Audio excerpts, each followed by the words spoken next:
Thanks, Jessica. As you said, I'm Andrew Thurman of Cointelegraph. We're going to be talking about DeFi beyond speculation, infrastructure and applications. Joining me on the panel today are Kevin Owocki of Gitcoin, an organization devoted to the creation and maintenance of digital public goods. They recently launched a DAO. We might talk a little bit about that. Nelly Chatue-Diop of Ajara, a platform designed to help people in Francophone Africa and its diaspora invest in assets like crypto and fractionalized stocks. And finally, Austin Roberts of Rivet, who are building some key Ethereum and Ethereum node infrastructure. Unfortunately, Anna Stone of Good Dollar, really interesting project, it's worth Googling, had to drop due to illness. To kick things off with my panelists here, I'm wondering how you guys feel about the title of this panel, DeFi beyond speculation. As of today, I can go open a interest-bearing savings account. I can get a loan against the assets in that account, and I can have that account insured. This is effectively replacing a lot of traditional banking, but I think critics like to say that the only thing being used right now in DeFi is speculation. I push back against that. I'm curious to hear what you guys think of the idea that right now the primary user is just the degenerate ape, and if it is, then how we get more people involved in this wonderful new technology. So I guess I'll go ahead and chime in a little bit there. And, you know, I think the degenerate ape, you know, is maybe a little bit of a long side. Like you say, that, you know, there is, you know, there are people who are, you know, taking stable coins and putting them into interest-bearing accounts and earning much better interest than you could earn on a traditional bank account. But I do think the reason they're able to get that is that the people they're lending to tend to be people who are speculating on much riskier investments, you know, whether they're using it to get leverage positions or using it to get short positions. You know, I do think to a large extent, much of DeFi today is still, you know, those sorts of uses for trying to profit off of number go up, as opposed to, you know, simply trying to profit off a loan. That's not to say the people who are putting their stable coins into Compound or something along those lines are necessarily doing that, but you know, I do think most of the people who are borrowing that money going into Compound are betting that way. Now, I think really where you'll really see the rubber meet the road is when people are able to start taking DeFi loans to, you know, fund car loans or home loans or you know, small business loans, things like that I guess more traditional finance doesn't see as speculative or as speculative.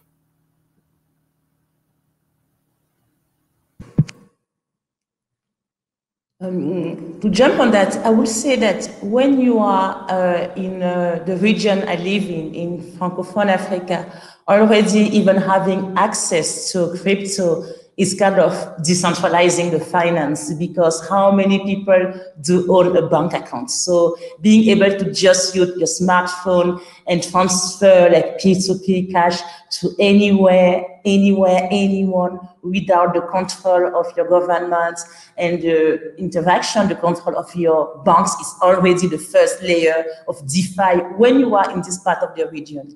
And a lot of people are not doing that to enjoy speculation, right? They are real use cases. You have the business people that are trying to buy goods from China or Turkey or Dubai and can't access foreign currencies. You have the regular mom and pop that wants to invest in the future to pay for their kids' education. And given the inflation that the African currencies are enjoying here, they have no result but to get into crypto. And then you have the older people that are just thinking about transmitting wealth to their descendants, or even like, you know, building, like I have this 70-year-old customer that say, I'm buying lands on internet and my land, it's Bitcoin. I found it very beautiful. It's really a nice image. And when you move to layer 2 of DeFi, when it comes to taking loan against like asset that you own, and I join Austin saying that the use cases I see here are twofold. People taking loans to really invest in real stuff, like maybe diversifying a farmer, diversifying a culture, and that is a real use case I've witnessed with my eyes. And also people getting together in investing groups on Telegram and WhatsApp, and actually for the first time in their life, getting to know what is investing. Like, how do we go about it? How do the finance markets work?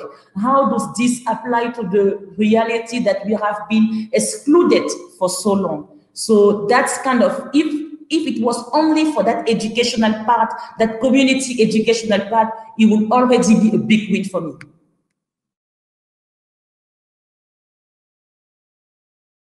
Kevin, any thoughts on this question of, is speculation, is there any utility there? Can DeFi be doing more than that? What does, what's something other than speculation, according to these definitions that we occasionally hear from critics? Totally. Well, I mean, I think the Internet of Money is going to disrupt everything that has to do with value transfer with society, because now computers can send value across the computer network, just like the Internet of Information changed everything about how society moves information. And so, it just took 30 or 35 years for that to play out with the Internet of Information. And I think that we're in like 10 years into the Internet of Money, since Bitcoin's been out for about 10 years. And so I expect that everything to do with money will be disrupted by blockchain and the Internet of Finance. And speculation is just where a lot of people are starting. Gitcoin, I think, is focused on the Internet of Jobs and specifically getting earning for software engineering.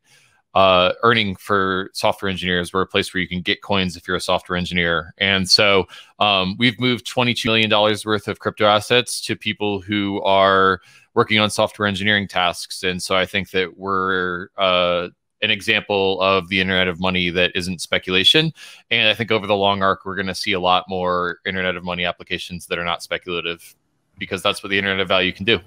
And if I can add a little bit more to that, one of the things you said is, can DeFi, what could DeFi be doing that is not strictly focused on speculation? And I think back in the early days of Amazon, Jeff Bezos was quoted as saying something along the lines of, you really shouldn't be using the internet to do things that you can do without the internet, because right now, and this mid-90s, the tooling isn't there. You're going to be having to invent a whole bunch of this low-level tooling, a bunch of the infrastructure, just to do things that are already really easy to do in a brick-and-mortar store. So if you're going to be using the internet in 1995, you really ought to be using it for something that you can't do without the internet. I think the same thing applies to blockchain today, that right now we're going to be mostly using blockchain for things that you cannot do without blockchain. That's the compelling use case. And we're going to be building up the low-level infrastructure such that at some point in the future, the tooling will be there. We're just like, today, you could build a brick-and-mortar store and sell your widgets without the internet, but why would you do that? It is so easy today to use the internet. That's what you're going to do. I think 20 years from now, at the long end, I think it'll probably come sooner than that. But I think when we look back at it, from that far ahead, it's going to be, of course, you're going to use blockchain for anything related to finance, because it's there. The tooling is there. It's so easy to use. Right now, we're moving towards the it's so easy to use, but we're doing that by building for things that can't be done otherwise, and a lot of those things are the speculative things. That makes a lot of sense. Excited to see what these future use cases will be when the Internet of Money fully democratizes things. One thing I heard Austin and Nelly both touch on, though, was that the difference between speculation and using DeFi as a decentralized replacement for traditional banking services is the user.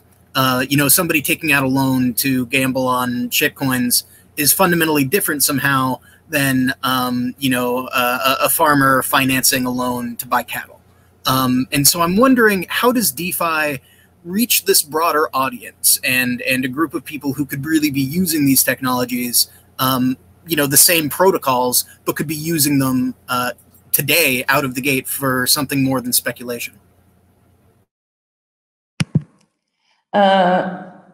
If I may start, so I guess you build something like Ijara, and you build it on the back of what people on the ground already use, like a smartphone. Right now in Africa, you can buy a smartphone as cheap as $25, so everyone has access to it. On top of it, there was this base layer of mobile money services where people are more accustomed to have their money on their phone and exchange together using mobile payments on the back of telecom infrastructures. So this is basically like the banking system in most parts of Africa. Like you have maybe 10% of people having bank accounts in sub-Saharan Africa, whereas 50% of them already have mobile money services. So when you combine those two things, the smartphone and the mobile payments rails, and then you add on top a service like Ijara that helps people access easily with their local fiat currency, Bitcoin or Ethereum or Tezos, and then start exchanging together and piggyback on that to get on DeFi platform, that's when you extend the reach. So what we've been doing is that we've started from one single country, Cameroon, and we extended in the last 10 months in 10 other countries across the region, so as to get access to like the larger Francophone area. And also to add one thing that Austin said, that, oh, why would you do something on blockchain and DeFi that you can do in a brick and mortar? I think this saying depends on where you start. When I was living in France, obviously using blockchain maybe to just like send money to a person in the UK didn't really make sense, because I could use Revolut, I could use N26 and send it with no fees, and it was instant. When you are in Ivory Coast or Senegal or Cameroon or Nigeria, it's a different story. How do you send money to even someone in the neighboring country, to even someone in the neighboring city? So that's when blockchain is kind of really necessary, because you don't have other solution. There is no brick and mortar solution. The alternative is too expensive, it's inaccessible, it's limited to a small elite. So, so even like this aspect of why will you build something that already working, it depends on where you stand geographically.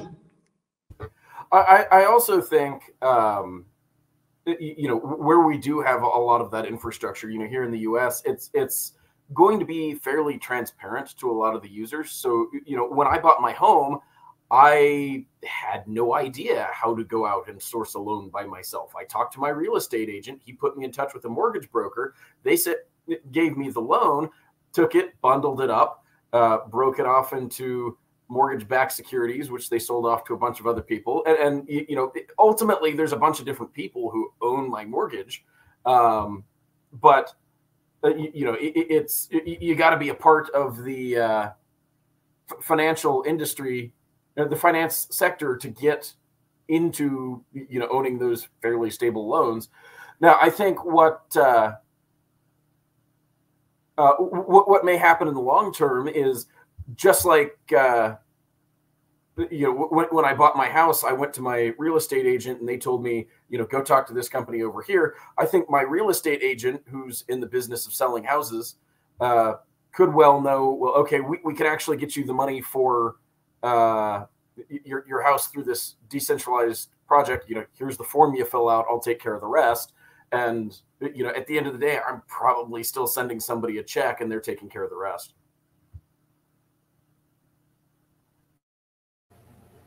Good thoughts there, guys. Curious to see, again, just so many untapped potential use cases. There is a kind of endemic problem in DeFi right now, to the extent that, I've heard critics, especially Patrick Rawson over at Curve Labs, he's arguing that much of DeFi at the moment is tailored to a very specific user. This user is likely white, likely male, likely rich, and their only goal with DeFi is to get richer. So some of these use cases that might be more community minded, fractionalized investment, fractionalized mortgages, as Austin said, you know, that's not going to be something that's available necessarily to or underbanked communities who could best harness, you know, the power of these technologies. So I'm curious. But actually, I think it could be. I think it could be. You know, I think, like, if you look at Compound, or you look at you know, Aave, or a number of these other solutions, like, all people are doing, if you're putting your stable coins in there to earn interest, all you're doing is going in and depositing, you know, some tokens and earning interest. You're not involved with everything else that goes on there. I think you could get something that is that streamlined for somebody who can throw in $50 out of their paycheck to invest in one of these things, and then they start earning interest through, you know, people's auto loans, people's mortgages, stuff like that. I think it could be. So I think I'm gonna liaise my response to the previous panel that was there with the Tezos crew. What I've seen on the ground, because a lot of these crypto and DeFi actions happen on the informal sector, like in WhatsApp groups, Telegrams, and also all kind of community like-minded people. What I've seen is that going to Compound and Aave, given the high gas fees of Ethereum, was really not available to those underserved communities.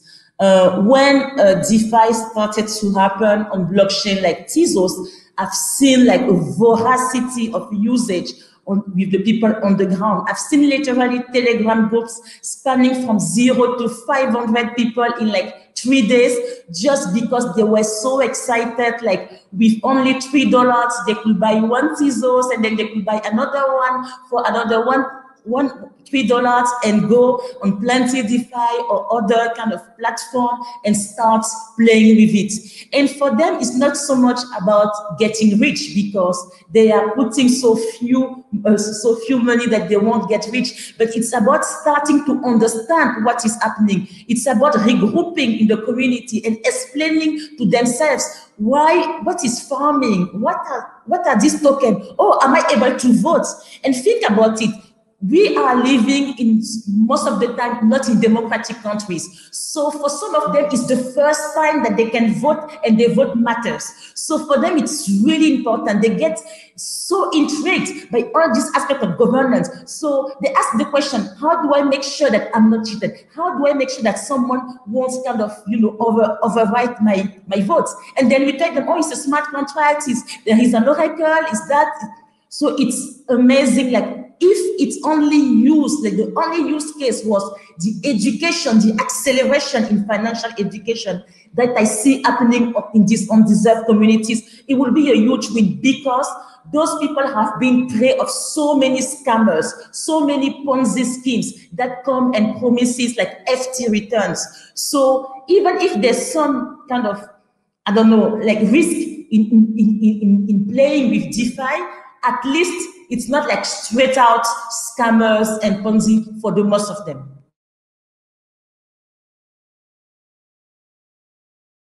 Love that answer. So there is, you know, once you can bring down the barriers to adoption in terms of transaction fees, there does sound like there's genuine interest from a very wide user base. Kevin, I'm wondering if you feel the same, if there are sort of endemic is the product tailored to the wrong user at the moment, and if so, what can be done to change that? Totally. Well, yeah. Gitcoin is blockchain agnostic. We're open source maximalists, but we do have a lot of users on the Ethereum blockchain, and it's been interesting to see Layer 2 go live in the Ethereum space over the last year, because it's taken us from this environment where the fees are so high that people don't want to send any transactions. And when Gitcoin Grants integrated Layer 2, transactions were so cheap, we had to start worrying about spam transactions. So I feel like I'm seeing a little bit over the future, over the horizon. Every time we have a Gitcoin Grants round, we have 50% of our transactions so we do 150K transactions per grant round, and half of them are on Layer 2, and transaction spam is a problem. So it's fun to think about what kind of new, like when transactions are as cheap as they are, what kind of new things will happen in the DeFi space. And I agree that we'll have a totally different user experience then, but it's all very early. I don't know if that's going to happen on Ethereum, if that's going to happen on other blockchains. As long as people are supporting open source software, that's what's most important to me. Sticking with you for just a little bit, Kevin, I think that incentive alignment is really difficult when it comes to getting a lot of the best founders, the sheer brain power in DeFi right now, and getting them to focus on expanding the user base or trying to get services out to or underbanked communities. Gitcoin very, very involved in funding public goods, but what use is it if the public isn't using it, right? So how do we get that to happen? When a DeFi founder can make a new protocol and make $1 billion, how do we get them to focus on, adoption for people who really dearly could use these technologies instead? Totally. Yeah, that's a great question. Gitcoin's mission is to help software developers work for the open internet, and we just kind of fell ass backwards into an audience of user bases that understand transactions and browser extensions and nonces and private key backups. And so it's I'm just lucky enough not to have that problem, so I'm probably not the right person to ask that question. But I can tell you what we've been trying to do as we've been going more mainstream.